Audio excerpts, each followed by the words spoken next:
N express train takes 1 hour less than a passenger train. एक express train जो है वो 1 घंटे का कम समय लेती है एक पैसेंजर ट्रेन के मुकाबले, एक पैसेंजर ट्रेन के कंपैरिजन में, to travel 132 kilometre between Mussoorie and Bangalore. मतलब एक ट्रेन जो है मसूरी से बेंगलोर 132 किलोमीटर की डिस्टेंस को ट्रेवल करती है और अपने जो एक्सप्रेस ट्रेन है वो 1 घंटा कम समय लेती है पैसेंजर ट्रेन के मुकाबले। If the average speed of the express train, अगर ट्रेन की जो एवरेज स्पीड है वो 11 kilometre per our more than that of the passenger train, मतलब जो भी पैसेंजर ट्रेन है अगर आपने उसमें उस पैसेंजर ट्रेन की स्पीड में 11 किलोमीटर पर आवर ऐड कर दिया तो आपके पास एक्सप्रेस ट्रेन की स्पीड आ जाएगी।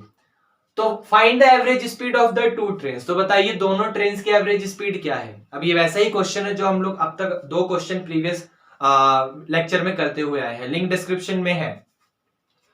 सबसे पहले तरीका क्या होगा, हमें अगर पैसेंजर ट्रेन की स्पीड पता चल जाए तो हम लोग एक्सप्रेस की निकाल सकते हैं, क्योंकि यहाँ पर पैसेंजर ट्रेन की उस पर ही एक्सप्रेस की स्पीड के बारे में नॉलेज दी हुई है और निकालना स्पीड ही है, तो स्पीड को ही लेट करेंगे क्योंकि जो नहीं पता होता वही लेट करते हैं। तो हमने लेट करा कि let speed of passenger train, speed of passenger train, passenger train की speed x kilometre per hour है, ये मैंने यहां पर लेट करा। इतना आपको समझ आया।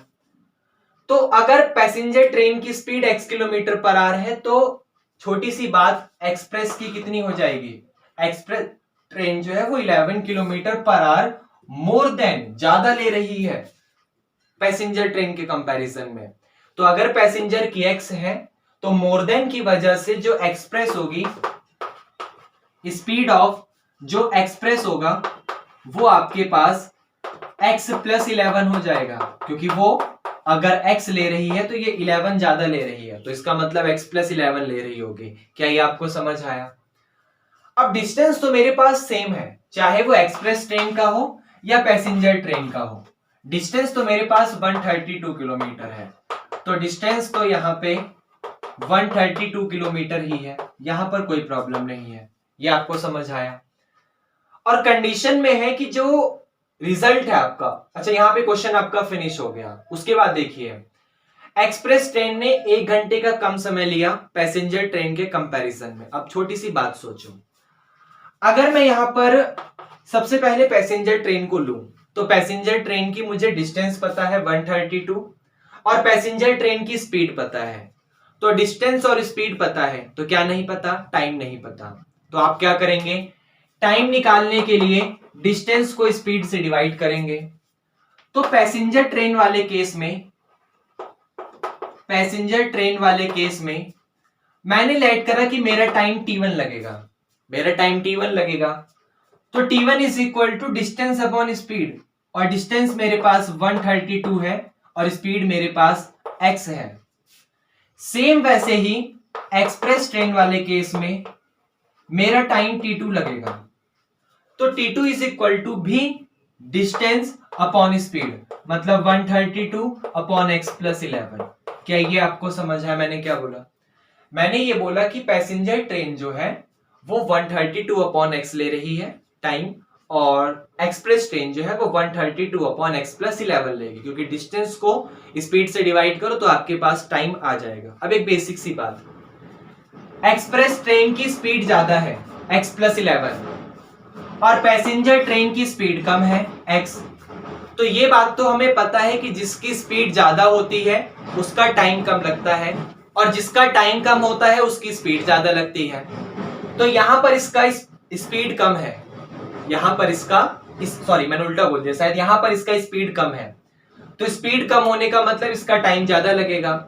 यहां पर इसकी स्पीड ज्यादा है तो स्पीड ज्यादा होने का मतलब इसका टाइम कम लगेगा। अब एक छोटी सी बात सोचो, जैसे मान लो आप जो है मैं किसी डिस्टेंस को ट्रेवल करने पर किसी डिस्टेंस को मान लीजिए मैं 3 आवर का समय लेता हूं, 3 घंटे का समय लेता हूं किसी डिस्टेंस को ट्रेवल करने में, आप उसी डिस्टेंस को ट्रेवल करने में 2 घंटे का समय लेते हो, मतलब आप मुझसे 1 घंटे का कम समय ले रहे हो। इसका मतलब मैं पैसेंजर हूं, आप एक्सप्रेस हो, क्योंकि आप जल्दी पहुंच जा रहे हो, मैं पैसेंजर हूं तो मैं लेट में पहुंच रहा हूं।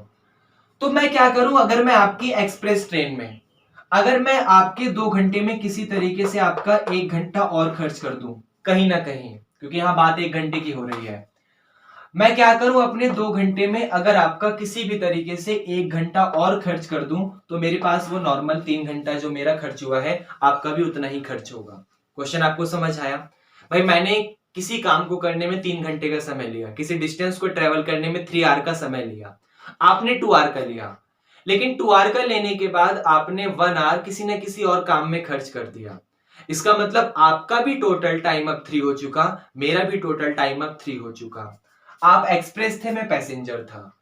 इसका मतलब अगर आप एक्सप्रेस में 1 को ऐड कर दोगे, अगर आप 2 में 1 को ऐड कर दोगे, एक्सप्रेस में 1 को ऐड कर दोगे, 132 अपॉन एक्स प्लस 11 में 1 को ऐड कर दोगे, तो पैसेंजर आ जाएगा, तो 3 आ जाएगा, तो 132 अपॉन एक्स आ जाएगा। तो यहां से हमें कंसेप्ट मिल गया। क्या कंसेप्ट मिल गया? कि हम लोगों को क्या करना है, एक्सप्रेस वाले में 1 आवर को ऐड करना है, तभी हमारे पास पैसेंजर वाला आएगा। भाई कम समय में वो टाइम ऐड कर दो तो आपके पास पूरा टाइम जो है वो आ जाता है। तो वही चीज तो यहां पर भी है। पैसेंजर का टाइम था 132 अपॉन एक्स, एक्सप्रेस का टाइम था 132 अपॉन एक्स प्लस 11 और ये प्लस का 1। ये आपको समझ आया?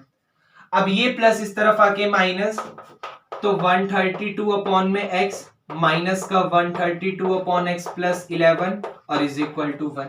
अब ये वही बात हो गई, बड़े वाले में से छोटे वाले को रिड्यूस कर दो, आपका रिजल्ट आ जाएगा, जो मैं आपको बार बार बता रहा हूं क्वेश्चन में। 132 अपॉन एक्स, एक्स छोटा है तो इसकी वैल्यू बड़ी होगी, x प्लस 11 बड़ा है तो इसकी वैल्यू छोटी होगी।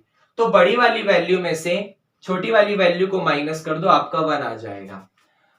उसके बाद अब यहां पर एलसीएम लीजिए और इसको सॉल्व करिए, तो ये हो जाएगा आपका एलसीएम, x के साथ x प्लस 11 भी आएगा, x प्लस 11 की मल्टीप्लाई 132 में होगी, तो 132 के साथ x प्लस 11 माइनस 132 की x में होगी, तो 132 इंटू एक्स और इज इक्वल टू 1।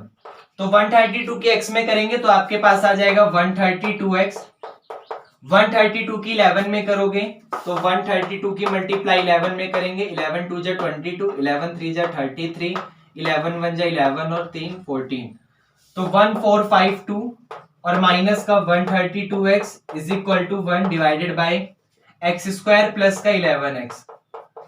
इससे ये कैंसिल हो गया, ये डिवाइड से इधर आके मल्टीप्लाई में, तो एक्स स्क्वायर प्लस 11x, ये प्लस वाला इस तरफ आके माइनस का और यहां पर इज इक्वल टू 0। अब 1452 के ऐसे फैक्टर प्लस माइनस करने पर 11 आना चाहिए, तो चलिए यहां करते हैं। तो फैक्टर करने हैं 1452 के, तो ये आपका हो जाएगा यहाँ पे 2 7 जा 14 0, नहीं 2 7 जा 14, 2 2 जा 4 और 2 6 जा 12, फिर 2 से 2 3 जा 6, 2 6 जा 12, 2 3 जा 6 और फिर यहाँ पे 3 से 3 1 जा 3, 3 2 जा 6, 3 1 जा 3, 11 11 जा 21, 11 1 जा 11। तो आपका ये हो गया 2 2 जा 4 और 4 3 जा 12, या फिर 11 3 जा 33 और 11 2 जा 22, 22 2 जा 44, तो 44 में से 33 गया तो 11 आ जाएगा, ये सही है। तो इसको लिख सकता हूं एक्स स्क्वायर प्लस का 44x माइनस का 33x माइनस का 1452 इज इक्वल टू 0, माइनस का 1452 इज इक्वल टू 0। अब यहां से और यहां से आपका x कॉमन है, तो यहां पर x कॉमन लेने पर ये x प्लस 14 आ गया 44, और यहां से आपका माइनस 33 कॉमन है, तो ये फिर से x प्लस 44 और ये इज इक्वल टू 0। अब एक बार x प्लस 44, एक बार x प्लस 44 और एक बार x माइनस 33, x माइनस 33 और ये इज इक्वल टू 0। अगर ये 0 होगा तो x की वैल्यू माइनस 44 और ये 0 होगा तो x की वैल्यू 33।